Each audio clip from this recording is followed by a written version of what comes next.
Government వస్తే ఏం చేయాలా? పోయిన భద్రపల్లెక సంతకం పెట్టిండ్రు, దాని మెమోరాండం దొరికింది.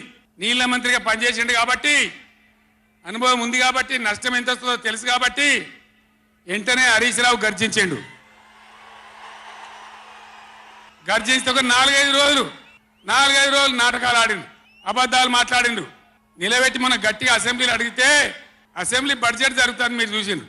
బడ్జెట్ జరుగుతుంటే ఏమవుతుంది? బడ్జెట్ అతి ముఖ్యమైన విషయం. ఎప్పుడు కూడా చరిత్రలో దాన్ని పక్కకు పెట్టి వేరే అంశాలు తీసుకోరు.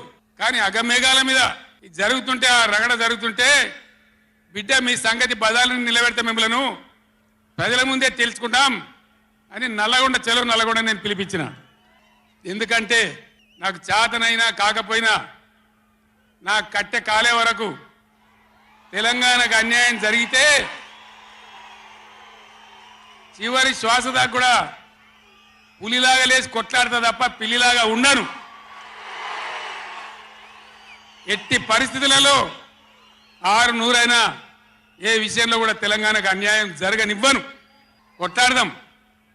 చెలో నల్గొండ ఇయ్యంగానే పిక్క సచ్చుడు ఇజ్జత్ మానం పోతుంది రాబాయి. కేసీఆర్ బొబ్బ పెడితే ఏం చేస్తామంటే ఏం చేస్తామని చేతులు విసుకొని కాళ్ళు విసుకొని అర్జెంటుగా బడ్జెట్ పక్కకు పెట్టి శాసనసభలో తీర్మానం పెట్టిండ్రు. ఆ తీర్మానం కూడా చక్కగలేదు. వాళ్ళ తెలివి సల్లారా.